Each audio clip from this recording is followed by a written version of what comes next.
Saudi अरब के crown Prince Mohammad बिन Salman Washington post के पत्रकार जमाल खशोगी की हत्या के 7 साल बाद पहली बार अमेरिका दौरे पर आए थे। अमेरिकी खुफिया एजेंसियों ने खशोगी की 2018 में हुई हत्या में एमबीएस की भूमिका मानी थी। इसके बावजूद राष्ट्रपति डोनाल्ड ट्रंप ने व्हाइट हाउस में उनका जोरदार स्वागत किया। इस मुलाकात से साफ हो गया कि अब अमेरिका के लिए मानव अधिकारों के मुद्दों से ज्यादा व्यापारिक रिश्ते अहम बन चुके हैं। ओवल ऑफिस में हुई बैठक के दौरान एबीसी न्यूज की पत्रकार मैरी ब्रूस ने निडर होकर एमबीएस की और ट्रंप दोनों से सवाल किए। उन्होंने एमबीएस से सीधे पूछा कि जब अमेरिकी खुफिया एजेंसियों ने उन्हें हत्या का जिम्मेदार माना है तो अमेरिकी नागरिक उन पर भरोसा क्यों करें। उन्होंने ट्रंप से पूछा कि राष्ट्रपति रहते हुए उनके परिवार का सऊदी अरब में व्यापार करना क्या सही है। इन सवालों से माहौल तनावपूर्ण हो गया।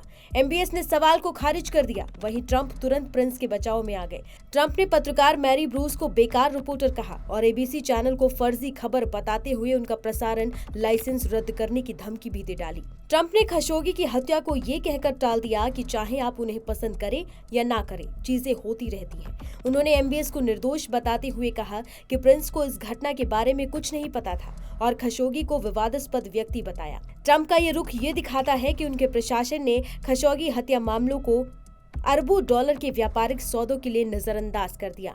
प्रिंस मोहम्मद ने अमेरिका में सऊदी अरब का निवेश $600 बिलियन से बढ़ाकर $1 ट्रिलियन करने का बड़ा ऐलान किया है। ट्रंप ने मानवाधिकारों के क्षेत्रों में एमबीएस के काम की तारीफ की, जबकि खुफिया रिपोर्टों को जारी करने से मना कर दिया था। पत्रकार ने ट्रंप के परिवार के सऊदी अरब में व्यापारिक हितों पर सवाल उठाया। ट्रंप ऑर्गेनाइजेशन ने जेदा में ट्रंप प्लाजा और ट्रंप टावर जैसे बड़े प्रोजेक्ट्स की घोषणा की है। ट्रंप ने इन आरोपों को खारिज करते हुए कहा कि उनका फैमिली बिजनेस से कोई लेना देना नहीं है। संक्षेप में ये मुलाकात साबित करती है कि वैश्विक राजनीति में व्यापारिक और भू राजनीतिक हित अक्सर मानवाधिकारों और न्याय के मुद्दों पर भारी पड़ जाते हैं। ट्रंप एमबीएस को मध्य पूर्व का भविष्य बदलने वाला व्यक्ति मानते हैं, जिसके चलते खशोगी की हत्या का मुद्दा पूरी तरह दबा दिया गया है। आपको बता दें कि मिडिल ईस्ट की गर्म रेत पर राजनीति का सबसे बड़ा दांव खेला जा रहा है और इसके बीच आज एक नया मोड़ सामने आया है। सऊदी अरब ने इजराइल को अब तक का सबसे बड़ा भू राजनीतिक झटका दे दिया है, वो भी अमेरिका को साथ लेकर। वॉशिंगटन में रोशनी, कैमरे और सवालों के बीच अमेरिकी राष्ट्रपति डोनाल्ड ट्रंप ये ऐलान करते हैं कि अमेरिका दुनिया का सबसे आधुनिक stealth fighter jet F-35 Saudi Arab को बेचने के लिए तैयार है।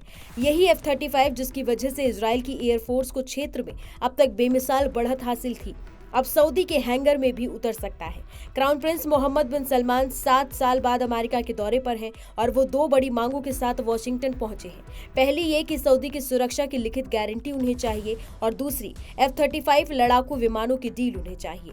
लेकिन इस डील ने सिर्फ मिडिल ईस्ट ही नहीं बल्कि वॉशिंगटन के पावर कॉरिडोर में भी हलचल मचा दी है, क्योंकि ट्रंप प्रशासन के ही कुछ अधिकारी इस बात से चिंतित हैं कि चीन के साथ सऊदी के बढ़ते रिश्तों के बीच कहीं ये अत्याधुनिक तकनीक बीजिंग तक ना पहुंच जाए। इन सब के बीच F-35 की ताकत इस कहानी को और भारी बना देती है।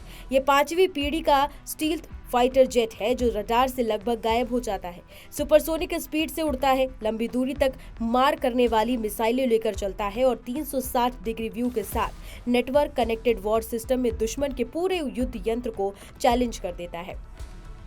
अगर ये पावर सऊदी के पास चली जाती तो मिडिल ईस्ट का सैन्य संतुलन पूरी तरह से बदल सकता है। इजराइल की अब तक की सबसे बड़ी बढ़त खतरे में पड़ सकती है और अमेरिका सऊदी इजराइल की राजनीति का पूरा खेल नई दिशा ले सकता है। सवाल अब सिर्फ इतना है कि आने वाले दिनों में ये डील कागज से निकलकर हकीकत बनती है या अंतर्राष्ट्रीय दबाव और नैतिक सवाल इसे रोक देते हैं। आपको क्या लगता है, क्या F-35 डील मिडिल ईस्ट में नए दौर की शुरुआत है या एक नए टकराव की तैयारी शुरू हो चुकी है?